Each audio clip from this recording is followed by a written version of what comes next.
Hi, it's Gadget UK here again. As you can see, this time we're looking at an Atari 7800. It's not too bad, the case. This is in good condition. A bit of tape and stuff on there, but the text on the buttons is okay. It's not worn off. You can see I've already torn this down. In fact, the lid was already off, and the screws have been removed. So if we just have a look at the board, see, you get this piece of shielding here. So I'll just try and move this into shot. Yeah, there's a piece of shielding that you need to remove that goes over the cartridge port and stuff. Not sure how that's held on actually. Yeah, it makes up with the underneath piece. I don't know if you can see this. It's a bit like you get on the ST and the Amigas, where you've got these little metal contacts and you've got to bend them through the holes. So I'll have to realign those before I put that back on. But anyway, here's the board, as you can see. So first things here to point out, you can see we've got an exploded electrolytic here. That's really gone with a bang like that. That's popped definitely, and you've got the electrolyte material and stuff around that area, so that's going to need cleaning up. That is the biggest concern with this, because they do not pop like that easily. I'm speculating that it's had reverse polarity. Might not be. It could be some of the cause, but generally with electrolytics, to get them to pop like that, you'd either have to put way too much voltage in there. I think these. I don't know what these expect. It's going to be. Is there a voltage regulator on here? I don't know whether there is. There possibly is, maybe not. Maybe you're supposed to put, maybe it's got DC. Oh, it's got, yeah, I think that's a 7805. Sorry, I'm sidetracking myself and getting myself stuck with my words because I'm jumping around so much here. But we've got a 7805 down there, so I'm guessing that's what it is. I can't see it. So you're probably going to be inputting something like 10 volts or 9 volts, something like that. So maybe it's been over voltage. That would cause that electrolytic there to pop like that. But reverse polarity is more commonly the cause of them to pop like that. So that's a bit concerning. I'm not sure how you would get reverse polarity, because it looks like it only goes one way around. It looks like it's keyed. Maybe someone forced it in the wrong way and went, bypassed the key somehow by forcing it in, and then it popped. I don't know. What we've got to hope is that, because it's going, well, you've got your voltage regulator and a few other things in between the circuit there, you're probably going to have negative voltage going onto the ground rail, so it could damage something somewhere, but probably because you're not going to get a complete circuit there. 9 times out of 10, even reverse polarity, it will just destroy some of the things on the power section, so we might find that 7805's knackered. That cap obviously needs swapping out. Maybe something around here, a Zener or a diode or something has gone. No idea, so we'll have a look at that. There's a mod on here, don't know. I think that's probably a factory mod, looks like it possibly is. It's my first time inside one of these, so I'm not familiar with what anything is, really. You've got a couple of 6502, yeah, a UM6502, so there's your CPU. A couple of DRAM chips, I think. It could be SRAM, I'm not sure. 6116 Hyundai chips there. A couple of adjustments, probably to do with video and sound, I would think. Some 7.4 logic chips and things around here. 7.4 UMC 6532. Not sure what that is. That's an Atari part number. And then this VLSI chip here, so yeah, I'm not really familiar with what a lot of these are, other than maybe the CPU and the RAM. And then the 7.4 chip there, 7.4LS32, what's that, an OR gate I think, or something. But you can see this has been hacked. Someone's done some work on this, and they've broken off this board that comes out the edge of the modulator here, which normally mates with the board down there. I think it goes that way around, and those connections would go into the board just down there. It could be those three there. I'm not sure what was here. I mean, you've got some pads missing. This is the whole problem. You can see, I don't know how well this is going to come out. I'll see if I can zoom in a bit so you can see how extensive the damage is around there.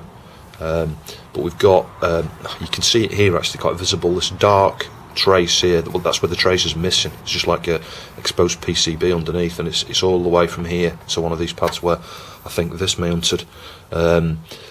And there's one or two of the pads around there missing. You can see they've removed a couple of resistors here, and pads missing again, and I think one's removed from up here. So this was someone trying to do the composite mod to this, so I think that's what I'm going to have to try and do. I want to do this. I would want to do a composite mod to this anyway if I was going to keep this. So In the first instance, you're going to have to remove this the RF modulator here in order that I can take it to bits and see if I can work out where these wires go under the board, because you don't need the modulator. You can actually remove the modulator, so we'll do that. We'll remove it, pull it off there, and then just work out what we need to do in terms of patching up the video output here to the connections that normally go to the board, because that's what we need to repair effectively. There's a trace there flowing around, I can see it, just a bit of a pad or something just floating, and then we'll assume that because these are damaged, we're not going to need to do anything with these anyway. The resistor, the pads where these resistors are, because they would be removed anyway as part of the mod, so that should be all okay. And then I'll have to build a little amp board just with a transistor and a couple of resistors, and hopefully we can try the composite mod. But yeah, so before I do anything, I'll just get the RF modulator off and take that cap off, and we'll just see what's what. Right, well, I don't hold high hopes for this, because, I mean, there's a lot of, I don't know, you can see, we've got loads of dry joints. You've got dry joints on that chip there, a few of them. You've got some dry joints on the RAM, some questionable solder on the RAM, a lot of dry joints on the cart here. I don't know, you can see this, we've got 3 or 4 dry joints. It's looking very yeah, messy. I don't understand why there would be so many dry joints. You've got some dry joints down here, and some questionable solder points, but the main thing, the reason why I say I don't hold high hopes, is the voltage regulator. You can see we've got, oh God, some like blobby solder all over the blue place. It looks like the input has been joined to the ground, or the output to the ground, or something. That's probably why that cap's gone. I mean, you can see what I mean about the dry joints in the cart slot here. I don't know how well it's going to come out. They're awful, absolutely awful. So yeah, this must have been over voltage somehow. Perhaps from that work there on the voltage regulator that someone's done. So right, I'm still going to have a go at this. We'll still have a crack. I'll clean up some of those solder points, resolder the regulator, remove the RF modulator, remove that cap, and then I'll just connect up a suitable DC input into this voltage regulator. Well, into the connection there actually, where the DC jack goes. I'll have to solder a few wires on because I haven't got one of these connectors. We'll just see what happens, see if we get any life out of it at all. Right, well, as you can see, I've removed the cap there, that's fine. The modulator's been removed, nice and clean. You can see, and I'll zoom in the macro in a minute, but you can see the track damage there. There's a little trace just hanging on for its dear life there, so might need to route that, I'm not sure yet. It's looking alright from that side of the board. I've just spent a good hour, I kid you not, soldering points. All of the cartridge, in fact, I had to remove, in various places I've had to remove the solder, because the solder's in that bad condition that even with flux and new solder it won't mix. It's not mixing very well and it bubbles up, and so I've had to remove solder from quite a lot of points on here. And you might just be able to see, because I haven't cleaned it up with flux, but I've had to do loads of spot soldering all over the place. I'm not kidding, maybe I would estimate 50 or 60 dry joints at least on all of the chips, not just on one particular place. I think the solder is of a low quality on these particular boards, and it's just not aged well. I've never seen one with so many dry joints in random places on the board.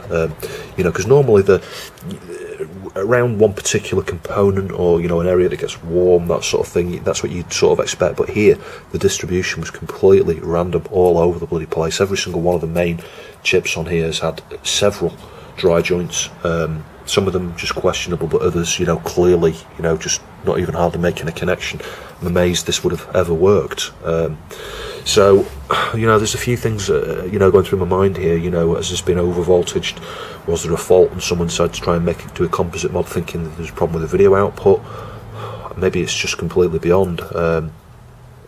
Honestly, don't know. The other thing with these dry joints, I did start to wonder, maybe it's been over voltage and left on for a period of time, but that wouldn't degrade the solder like that. Even if you put 12 volts through in here instead of 5, the solder would still be just the same. It wouldn't be affected. So yeah, that's definitely not relevant. But yeah, it's looking a lot better now. I can't see. I've had a good look with the magnifier. I've gone over it inch by inch, millimetre by millimetre. I can't find any more dry joints.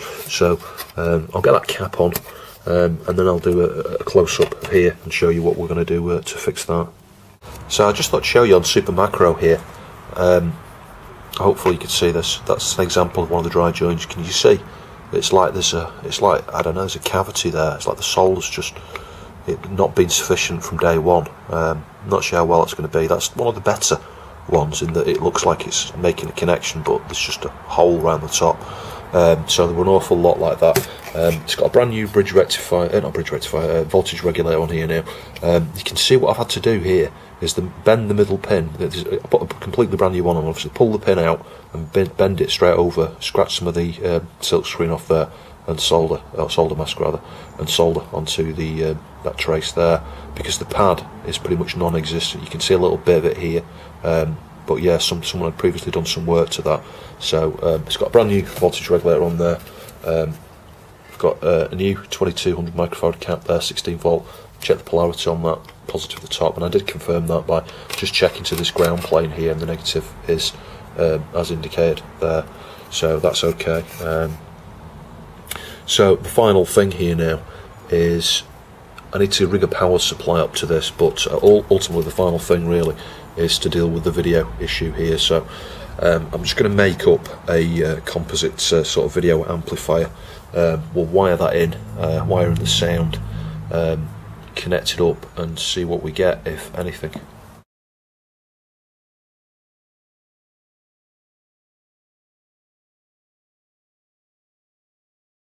Right, well, with a bit of hackery, jiggery, pokery here, you can see I couldn't wait. I didn't want to wait to do the composite mod. I thought, got the RF modulator, let's use it. Let's see if we can get this actually up and running before I invest any more time messing around with you know, a sort of composite video mod and stuff. So you can see I've added a 1K resistor back in place here, which I think is required. I think that's part and parcel of the video circuitry there. I'm not sure. I know you've got two resistors that have been cut here. That's for the sound, so we're going to be lacking sound at the moment.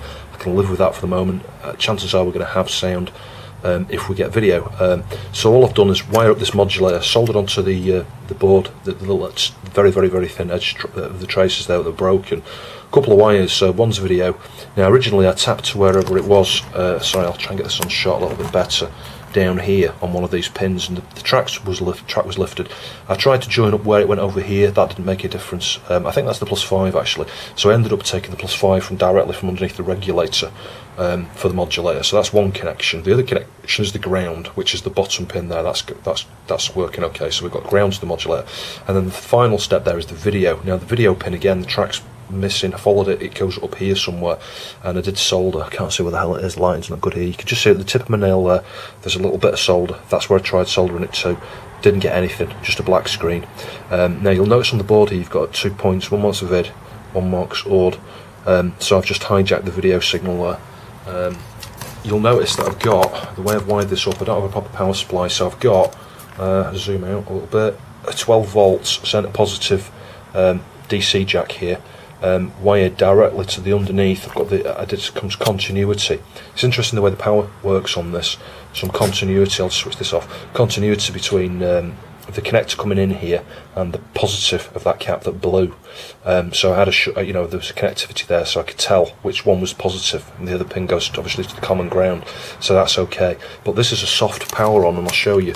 It's one of these. Originally I had it the 5 volts directly wired to the output of the regulator, and that worked. The LED came straight on.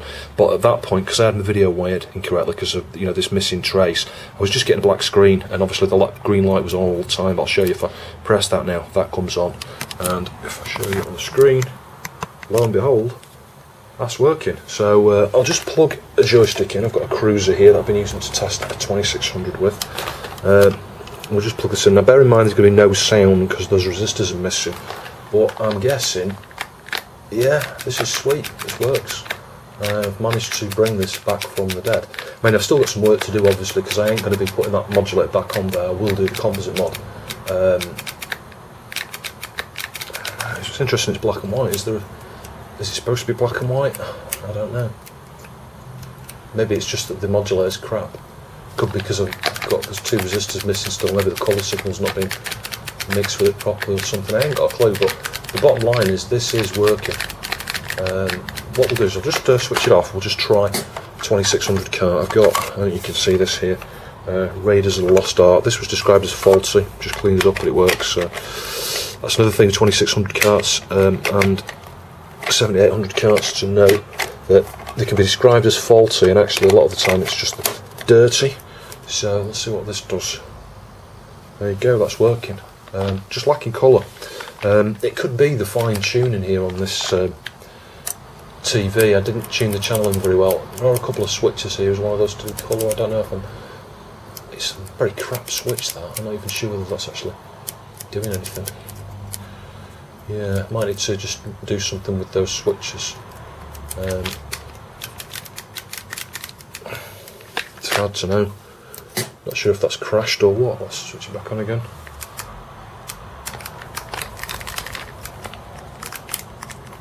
Yeah, I'm not sure if this game's working, if it's hung, whether I need to press a button. Do I need to press that button? Is that started? No, that's the reset button, isn't it? Maybe I've got it in the wrong port. Not sure. I was kind of expecting this game to work. I wonder if it's the other port. No. Yes, it is. Really stupid. No idea why, but you can see that's working. Obviously got an awful picture there, and it's black and white. No, you see, black and white. Oh, there we go.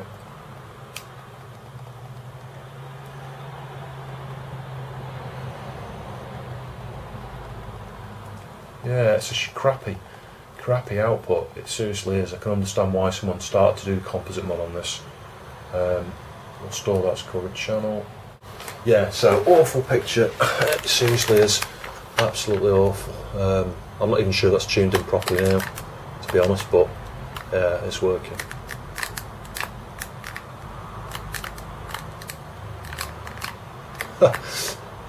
Yeah, that's certainly not easy. I don't even know what I'm doing.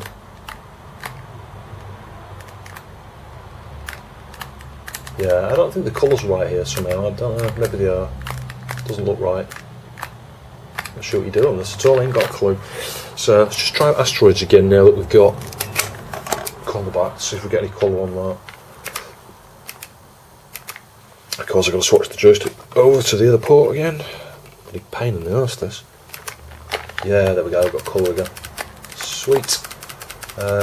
Anyway, I'll do a second part to this. I'll upload this video as is. Part 2, I'll just show you, everything all tidied up there with the composite mod and the final results. But yeah, thanks for watching. I'll see you soon.